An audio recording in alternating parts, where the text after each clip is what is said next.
We are on section M, the realities of radical Reconstruction in the South. So the 15th Amendment had given the right to vote to black men, and they were happy about it. They began to organize politically right away. An example of that is the blacks created something called the Union League. Okay? The Union League was a network of political clubs that educated members of their civic duties, campaigned for Republican candidates, remember the party of Lincoln. Uh, Also, they built black schools and churches and would represent grievances against the grievances of blacks against local employers and local governments. So they started to organize politically. Example of this is the Union League. Right? Blacks, eager to participate in government, they went to the state conventions that created these new state constitutions.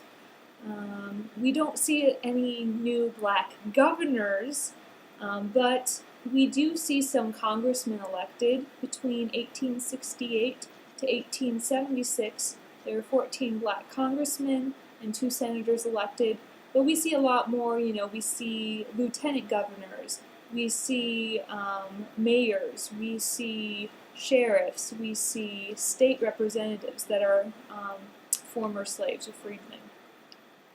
So when we're talking about Reconstruction, there's kind of two slang terms, since we love to learn slang from the 19th century. One of those terms is scallywags. Don't want to be called a scallywag, because scallywag was a derogatory term for white Southerners who supported Reconstruction and the Republican Party after the war. So the whites that kind of went along with Reconstruction, the whites who perhaps voted Republican, they were kind of seen as traitors, so they were called scallywags. So these are whites from the South. Another, slang of the 19th century you should know is the term carpetbaggers. Okay, carpetbaggers was a term for sleazy Northerners who packed up their carpet bags or kind of their suitcases and moved to the South seeking, to take advantage of the situation, seeking personal power and profit. So if you're from the North and you're white and they don't like you, you're probably going to be called the carpetbagger. And if you're the South and you're white and they don't like you, they're probably going to be called a scallywag. Anyway, why the South didn't like these radical regimes or these Republican regimes messing with their business, there was a lot of positive reforms that these radical regimes made. For example, they took some steps towards creating an actually adequate public education system in the South. Property rights were guaranteed to women. The tax system was uniformed and kind of streamlined, standardized, you could say. And then a lot of public works were launched. Public works meaning improving roads, building bridges, building schools, that sort of thing, public works. So even after the radical Republicans or the Republican regimes were kicked out and the Redeemers took over, remember those Democrats took over, they kept a lot of those reforms in place. So, there was some impact. Not everything the Republicans did in the South was overturned. Some of the things were kept. So, hey. However, the government during Reconstruction and the government really after Reconstruction for a while, very corrupt. Very, very corrupt, especially in the South. Okay, there was corruption in the North too. Next chapter we'll be talking about Boss Tweed in New York and a bunch of scandals. But in the South, especially with these radical regimes, there's a lot of corruption. There's a lot of graft. So, someone would write down as legislative supplies. I need ham, perfume, suspenders, champagne, and of course this will come out of my government budget. So graft, kind of taking advantage of the situation. And not only that, but people would outright just steal money, pocket money. If you were the governor, if you were a representative, had control over any sort of budget, a lot of times you would, kind of pad your own pockets there. Next section, section N, the Ku Klux Klan. So, some Southerners, unsurprisingly, were very upset about the corruption they saw in the government, and also about, they just resented, these black legislators, because always in their mind they had been superior to the blacks. So some of them resorted to savage measures to, kind of rebel against what was happening to them. And we see, of course, the Ku Klux Klan come about. It's kind of known as the invisible empire of the South. No one saw it, but you knew it was there. It was founded in 1866, so shortly after the Civil War. It was founded in Tennessee. And it was, a paramilitary organization, very violent. The members would be cloaked in white sheets, kind of as a disguise, and they would terrorize freedmen and anyone really, even if you're white, who you sympathized with the freedmen. Any upstart blacks or blacks who are kind of getting ahead in life, perhaps, starting a business or making some money, they would be targets. They would be flogged, mutilated, murdered, lynched, that sort of thing, just terrorizing them. An example of this is in 1868 in Louisiana. There was kind of a 2-day spree where the Ku Klux Klan killed or wounded over 200 people. So you can see huge, even if they weren't huge in numbers, the impact was huge. Okay, so in reaction to the Ku Klux Klan, Congress actually passed something called the Force Acts. Force Acts. And what they were is they banned Klan membership and also prohibited the use of intimidation to prevent blacks from voting. And it gave the U.S. military the authority to enforce these acts. So they really meant business, the U.S. government here. So it didn't make a huge impact. Now, more or less, Klan members, disguise their meetings a little bit more. So instead of going to, hey, honey, I'm off to the Klan meeting, they'd be like, hey, honey, I'm off to my missionary society, or I'm off to my dance club, So now it was kind of just went underground a little more, but it was still very much present. So in effect, the 14th Amendment guaranteeing civil rights and the 15th Amendment guaranteeing blacks the right to vote, those were openly flaunted in the South. They used intimidation to more or less prevent most of the blacks from voting, preventing a lot of them from being ahead in life. Section O, Johnson walks the impeachment plank. So what's going on here? Okay, so back in D.C., we're talking about this very strong Republican Congress still butting heads with Johnson. Although Congress had, the 2/3 majority they needed to, pass any law they wanted over Johnson's veto, they were still pretty ticked off that Johnson kept vetoing every single thing, more or less. At least that's how they felt. They accused him, they hated him. They accused him of sleeping around, of being a drunk. They just hated Johnson. So they really wanted to kick him out of office. But you can't just kick a guy out of office because you don't like him. But the Republicans kind of got what they were wishing for with something called the Tenure of Office Act. Okay? The Tenure of Office Act was passed by Congress in 1867. And this act required that the president get the Senate's approval before removing any appointees. So here's the thing. Remember, Johnson had inherited a lot of Lincoln's cabinet members. So a lot of his cabinet were Republicans.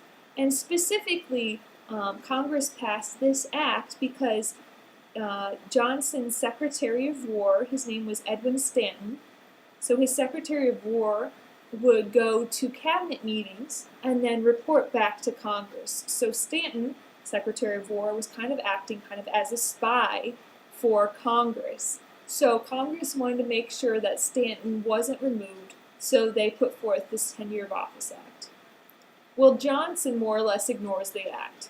Johnson dismisses Stanton without Senate approval. So Congress is like, this is our golden opportunity, let's impeach him. So the vote comes up first in the House. So the House votes 126 to 47 to impeach Johnson. So now that the House voted to impeach him, before he's kicked out of office, he's more or less kind of put on trial in front of the Senate. And now it comes down to the Senate to decide if he's guilty or not. All right, next section, Section P, a not guilty verdict for Johnson. Spoiler alert, come on. So, okay, now there's a trial in the Senate. It's a big deal. They print like 1,000 tickets. All of, a lot of Washington floods in to, watch the impeachment trial of President Johnson. It's kind of this big deal, big show. And this is Johnson's defense, okay? He said, I had felt in my heart that the Tenure of Office Act was unconstitutional. And, as my duty as the president, I wanted to test it to make sure that this would go before the Supreme Court. So that's why I fired Stanton. Just not because I didn't like the guy, but I wanted to test this act. I wanted to allow this act to come before the Supreme Court. All right. In the end, we needed 2/3 majority of the Senate to impeach the president, and they were short one vote. One vote. So he's safe, he's not impeached, and this is kind of the reasons why. Okay? Because if the Republicans had wanted to impeach him, they really could have. But this is why some of them decided to let him off the hook, so to speak. First thing, it's a bad precedent to set. Impeaching a president just because you don't agree with him, it's not really with the spirit of the Constitution. So they didn't really want to set that as the precedent. Also, the person who would become president, who would be next in line if Johnson had been vetoed, is a guy called Benjamin Wade. He was the leader of the Senate. And Benjamin Wade was a radical Republican and really distrusted by some of the more moderate Republicans. So although the Republicans really didn't like Johnson, some of the moderates really distrusted the guy who would become president next. And, Johnson also, through his attorneys, made it clear that if a Congress didn't veto him, or if the Senate didn't veto him, that he would cool it a little bit, that he wouldn't veto everything. Okay? So kind of with those reasons, we see Johnson kind of off the hook. He was guilty of giving bad speeches, of having some bad judgment, having a bad temper, but he was not guilty of any high crimes and misdemeanors. Next section, Section Q, the purchase of Alaska. Why are we talking about Alaska and Reconstruction? Well, because this is when it happens. So think about Alaska, right? Wonderful. It's kind of strange the United States owns Alaska, right? You would think it'd be either a part of Russia or perhaps a part of British Canada. But how did we get Alaska anyway? Well, let me tell you. What happens is, although after Johnson's impeachment, he was kind of reduced to a figurehead, he did have some success with foreign relations. Russia had owned Alaska originally. They owned that territory. And Russia was looking to sell it, okay? Because in the likely event that Russia would go to war with one of their old enemies, Britain, they felt that they would most likely lose Alaska anyway to Britain next time they fought. So they figured, why not just sell it and make some money while we can? And when they're kind of looking to see who do we want to own Alaska, who do we want to more or less be our neighbors, they think, hey, the United States would be an excellent person to own Alaska, because Alaska, owned by the United States, would create a buffer zone between Russia and British Canada. So they liked that idea. So Russia came to us. We didn't come to Russia. Russia came to us and made it known that they were looking to sell Alaska. So for the bargain price of $7.2 million in 1867, Secretary of War William Seward signed the treaty purchasing Alaska. So Secretary of State Seward signed a treaty, we bought Alaska, but not everyone was a fan. We got it for a good price, but people were confused. They're like, we're just trying to keep the Union together here. We're trying to rejoin the Union. Why do you want to expand our territory? You know, they call it Seward's Folly. They called it Seward's Polar Bear Garden, Seward's Icebox. They're like, this guy's crazy. Why are you buying a chunk of the Arctic anyway? Well, you know, this is why. This is why we did purchase it. One is Russia was kind of our best buddy at this time, okay? Our best ally. And, you know, we really wanted to avoid kind of ticking off the Tsar. We didn't want to have to say no to him. And also, you know, there were rumors that there was fur, fish, and gold, and these rumors might pan out. No pun intended. Panning gold. Anyway. So, you know, we bought Alaska, and we did find some gold. We have some oil there now, so it wasn't such a bad idea. All right, final section. Section R is kind of just a summation of Reconstruction. So big picture in the end, this is what happened. So let's look at the whites in the South. Okay, the whites in the South, you know, they resented their change in their social order, and they resented the change in the racial system. They resented the fact that, you know, the political empowerment of the blacks happened. They kind of felt insulted that there was so much federal intervention, you know, in the South. But you have to keep in mind, you know, thinking 600,000 Americans died. We had, you know, this tremendously expensive, costly war. They got off pretty easy, you know. It's no wonder. It's a wonder that Reconstruction wasn't even harsher for them. All right. So the radical Republicans, in the end, what kind of happened to them? You know, the radical Republicans, their goal was to protect those freed slaves and to really set up a Republican-dominated government in the South. And in the end, they kind of failed at both of those. They offered, you know, some protection to the slaves originally, but that soon went away. And, you know, as soon as the federal troops left those southern states, those radical Republican regimes that were set up, you know, they turned around, and they turned around quickly. And for the next 100 years or so, the South is going to be just absolutely Democrat. You know, you won't see many Republicans in the South for the next 100 years after this.